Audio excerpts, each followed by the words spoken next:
যেই দিন ঈদে মিলাদুন্নবী হবে সেই দিন ট্রাকে করে আল্লাহ রাসূলের প্রতি ভালোবাসা দেখানোর জন্য বের হয়েছে আর বলছে ইয়া নবী সালাম আলাইকা, বলে না? আপনি পৃথিবীর যে কোনো ধর্মকে যদি ধ্বংস করতে চান তো সেটাকে অনুষ্ঠানের মধ্যে সীমাবদ্ধ করে দিন।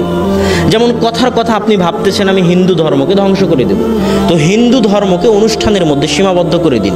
যেই দিন দুর্গা পূজা হবে সেই দিন হিন্দুরা আসবে, দুর্গা পূজা নাই, হিন্দুরাও নাই, তার মানে হিন্দু ধর্ম কি শেষ।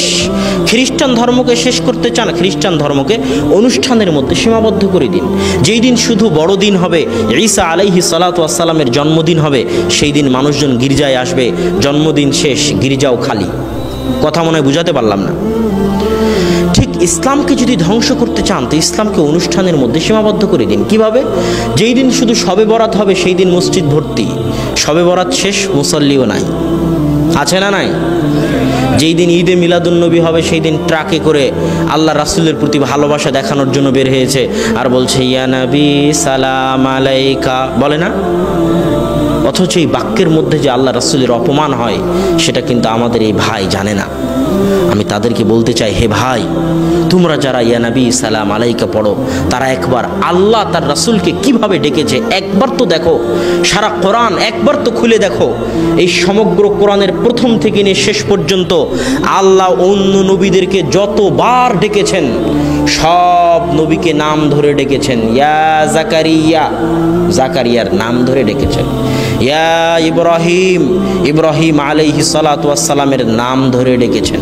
কিন্তু যখন আমাদের নবী মুহাম্মদ সাল্লাল্লাহু আলাইহি ওয়াসাল্লামকে ডেকেছেন তখন বলছেন ইয়া আইয়ুহান নবী কুল্লি আজওয়াজিক, আইয়ুহান নবী। আপনারা তাশাহুদে পড়েন না আইয়ুহান নবী? না, তাশাহুদে ইয়া নবী আছে, তাশাহুদে কি আছে? আইয়ুহান নবী আছে। তাহলে ইয়া নবী আর আইয়ুহান নবীর মধ্যে পার্থক্য কি? আমি আপনাকে বললাম এ আব্দুল্লাহ, এ আহমদ, এই ডাকের মধ্যে কোনো সম্মান আছে? কোনো সম্মান নাই। আপনি প্রধানমন্ত্রীকে ডাকতেছেন মাননীয় প্রধানমন্ত্রী, মহামান্য বিচারপতি, সম্মানিত জনাব অমুক অমুক, ডাকেন না?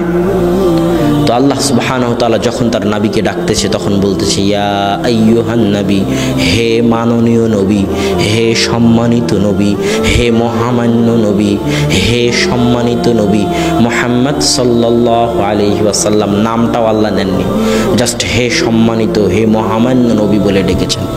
আর সেই জায়গায় তারা বলছে ইয়া নবী মানে এই মোহাম্মদ, ইয়া নবী মানে এই মোহাম্মদ, নাউযুবিল্লাহ। আর তারা বলতেছে তারা নাকি আল্লাহ রাসূলের আশিক। হে ভাই, আপনি একবার চিন্তা করুন যে আপনি আল্লাহ রাসূলের আশিকির নামে আল্লাহ রাসূলকে অপমান করতেছেন। সম্মানিত উপস্থিতি, তাহলে ঈদে মিলাদুন্নবী একটা অনুষ্ঠান, এই অনুষ্ঠানের মধ্যে যখন আমি দিনকে সীমাবদ্ধ করে দিলাম, ঈদে মিলাদুন্নবী শেষ, ইসলামও শেষ। রাজ্জাক বিন ইউসুফের ছেলে তিনি আলোচনার ভিতরে বলেছেন যে কোনো ব্যক্তি যদি মিলাদুন্নবী সাল্লাল্লাহু আলাইহি ওয়াসাল্লাম পালন করে তারা নাকি হিন্দু ধর্মের সাথে তুলনা করেছেন যে অনুষ্ঠানের সাথে সীমাবদ্ধতা, যে হিন্দুরা যখন মন্দিরে যায় তারা মন্দিরের সাথে পূজা করে তারপর চলে যায়, এখানে তাদের ধর্মের সীমাবদ্ধতা, এখানে তাদের ধর্ম শেষ।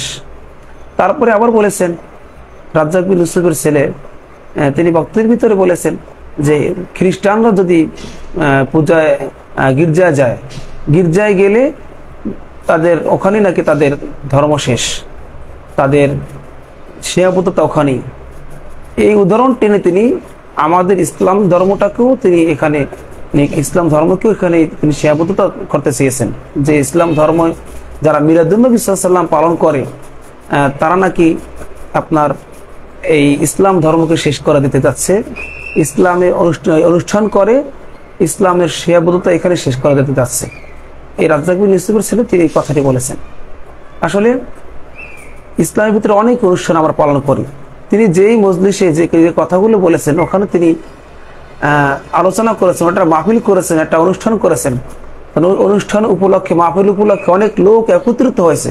তার মানে কি অনুষ্ঠান শেষ, মাহফিল শেষ, লোকজন চলে যাবে, এর মানে তো এই নয় যে ইসলাম শেষ।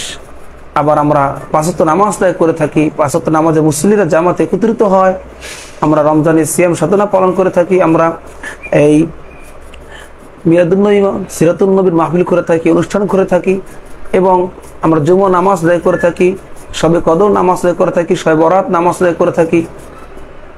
পবিত্র ঈদুল ফিতর, ঈদুল আজহা নামাজ আদায় করে থাকি, তখন আমরা একত্রিত হয়ে অনুষ্ঠান করে থাকি, এক জায়গায় নামাজ পড়ি।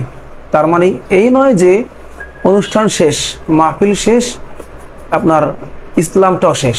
ইসলামের সীমাবদ্ধতা এখানে না। তিনি এই বক্তব্যের ভিতরে বলেছেন যে ইসলাম এখানে সীমাবদ্ধতা, এখানে ইসলামের শেষ। তাহলে আমরা তো অনুষ্ঠানের মাধ্যমে ইসলামকে আমরা বিদায় দেইনি, ইসলামকে আমরা শেষ করে দেইনি, কারণ যুগে যুগে তারা ইসলামের ভিতরে অনেক অনুষ্ঠান, ইসলামিক অনুষ্ঠান তারা পালন করেছিল।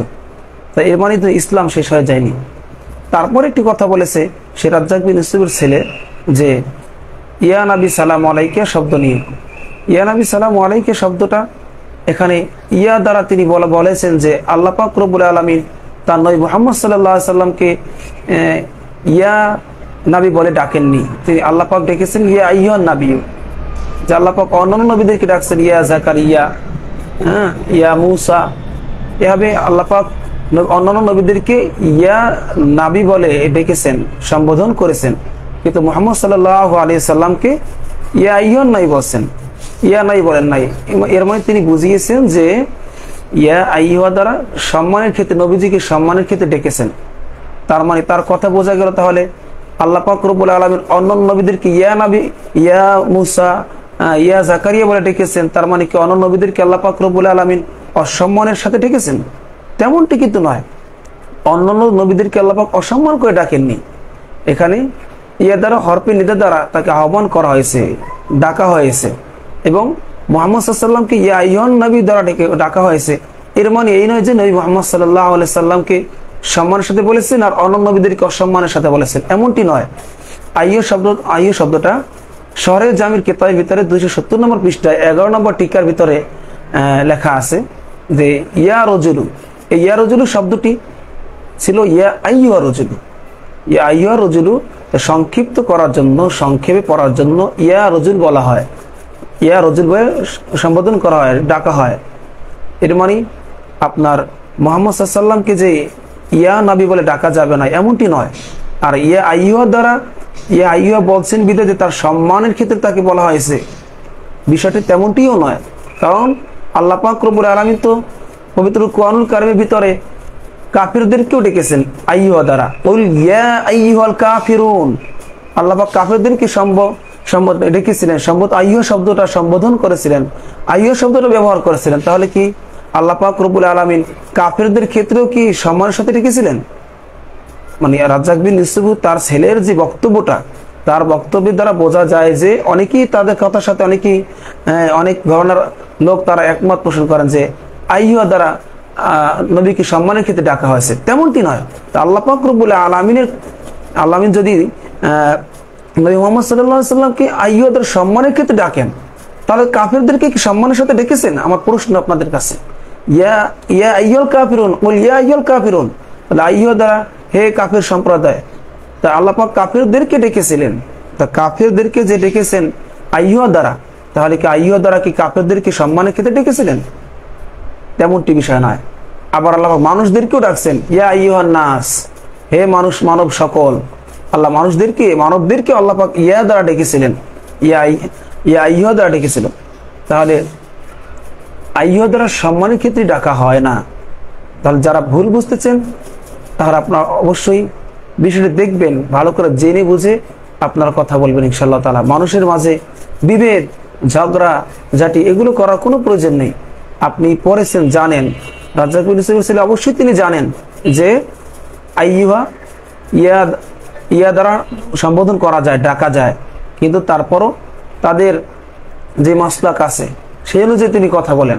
কিন্তু অবশ্যই তিনি যে ভালো পড়াশোনা করেছেন, পড়াশোনা করার ক্ষেত্রে তিনি এই ছোট্ট ছোট্ট বিষয় আমরা ঝগড়াঝাটি না করে, মানুষের মাঝে বিভেদ সৃষ্টি না করে সঠিক জ্ঞানটা মানুষের মাঝে দেই, যাতে তারা সঠিকভাবে শিখতে পারে। তাহলে ইয়া আইয়ুহা দ্বারা আমরা মুহাম্মদ সাল্লাল্লাহু আলাইহি সাল্লামকে ডাকতে পারবো এবং ইয়া দ্বারাও ডাকতে পারবো। আমরা যেমন আল্লাহ পাক রব্বুল আলামিনের কাছে দোয়া করি, তখন বলি ইয়া রাব্বাল আলামিন, হে আল্লাহ তাআলা আপনি আমাকে ক্ষমা করে দিন, মাফ করে দিন। আল্লাহকে ডাকতে গেলে ইয়া রাব্বাল আলামিন ডাকতে পারি, ইয়া বলে ডাকতে পারি, সেখানে আল্লাহকে কি অসম্মান করা হয় না? সেখানে ডাকতে পারি, কিন্তু নবী মুহাম্মদ সাল্লাল্লাহু আলাইহি সাল্লামকে ডাকলে তাহলে অসুবিধাটা কোথায়? এখানে নবীজিকে অসম্মান করা হয় না। তখন আল্লাহ পাক রব্বুল আলামিন নবী করিম সাল্লাল্লাহু আলাইহি সাল্লাম সম্মানকে, ইজ্জতকে আল্লাহ পাক রব্বুল আলামিন বুলন্দ করে দিয়েছেন। ওরাফা'না লাকা যিকরাক, আল্লাহ পাক বলেছেন, বন্ধু, দোস্ত, হাবিব, আপনার সম্মানকে, আপনার ইজ্জতকে আমি বুলন্দ করে দিয়েছি। সুবহানাল্লাহি বিহামদি। তাহলে এই নবী করিম সাল্লাল্লাহু আলাইহি সাল্লামকে আমরা ইয়া নবী সালামু আলাইকা, ইয়া রাসূল সালামু আলাইকা, ইয়া হাবিব সালামু আলাইকা, সালাওয়াতুল্লাহি আলাইকা বলতে পারবো। একটি ছোট্ট একটি হাদিস বলেই আমি বিদায় নেব। নবী করিম সাল্লাল্লাহু আলাইহি সাল্লামের সাহাবী, তার পায়ের ভিতরে দেখা গেল আমাদের পায়ে ঝিনঝিন দেয়, পায়ে ঝিনঝিন দিল ওই সাহাবীর। পায়ে ঝিনঝিন দেওয়ার কারণে তিনি উঠে দাঁড়াতেই পারতেছেন না, এমন অবস্থা। আমাদেরও যেভাবে পায়ে ঝিনঝিন দেখা যায়, পায়ে ঝিনঝিন দিলে দেখা যায় আমরা দাঁড়াতে পারি না, আমার দাঁড়াতে কষ্ট হয়, আমাদের পাগুলো অবশ হয়ে যায়। তাই নবী করিম সাল্লাল্লাহু আলাইহি সাল্লাম ওই সাহাবীর পা অবশ হয়ে গেছিল, মানে তিনি ঝিনঝিনের কারণে তিনি দাঁড়াইতে পারতেছিলেন না। ওই সময় একজন সাহাবী তিনি বললেন যে, আল্লাহ নবীর সাহাবী, আপনি প্রিয় ব্যক্তির নামটা আপনি বলুন, আপনি প্রিয় ব্যক্তির নাম বললে আপনার পায়ের ঝিনঝিনটা কেটে যাবে। তিনি সাথে সাথে বললেন, ইয়া রাসূলুল্লাহ সাল্লাল্লাহু আলাইহি সাল্লাম, ইয়া মুহাম্মদ সাল্লাল্লাহু আলাইহি সাল্লাম। তিনি বললেন সাথে সাথে, ইয়া মুহাম্মদ সাল্লাল্লাহু আলাইহি সাল্লাম। তাহলে সাহাবী ইয়া মুহাম্মদ সাল্লাল্লাহু আলাইহি সাল্লাম বললেন। তাহলে সেখানে তো যদি ইয়া বলা নাই যাইতো, ইয়া ইয়া দ্বারাই বলা হতো, তাহলে ওই সাহাবীকে তাহলে ভুল করেছেন, ওই সাহাবীকে মুহাম্মদ সাল্লাল্লাহু আলাইহি সাল্লামের প্রতি অসম্মান করেছেন? অবশ্যই না। তাহলে ওই অন্য সাহাবীরাও তারা প্রতিবাদ করেন নাই যে আপনি ইয়া আইয়ুহা বললেন না কেন, আপনি ইয়া বললেন কেন, ইয়া আইয়ুহা শব্দ ব্যবহার করেন নাই কেন? কিন্তু আল্লাহ নবী সাল্লাল্লাহু আলাইহি সাল্লামের সাহাবী তিনি প্রতিবাদ করেন নাই, কারণ ইয়া দ্বারা নবী মুহাম্মদ সাল্লাল্লাহু আলাইহি সাল্লামকে সম্বোধন করা যাবে। তাহলে আমরা এই হাদিস থেকে জানতে পারলাম ইয়া মুহাম্মদ সাল্লাল্লাহু আলাইহি সাল্লাম বলা যাবে, এবং ইয়া নবীও বলা যাবে, ইয়া রাসূলও বলা যাবে, আবার ইয়া আইয়ুহা দ্বারাও সম্বোধন করা যাবে। তাহলে আমরা বিভেদ না করে, ঝগড়াঝাটি না করে, আমরা মানুষের মধ্যে বিচ্ছেদ সৃষ্টি না করে, আমরা ইসলামের যেই সঠিক সিদ্ধান্ত, সঠিক মাসালা আমরা মানুষের মাঝে দিব ইনশাআল্লাহ তাআলা। আল্লাহ সুবহানাহু ওয়া তাআলা আমাদেরকে সেই তৌফিক নাত করুন।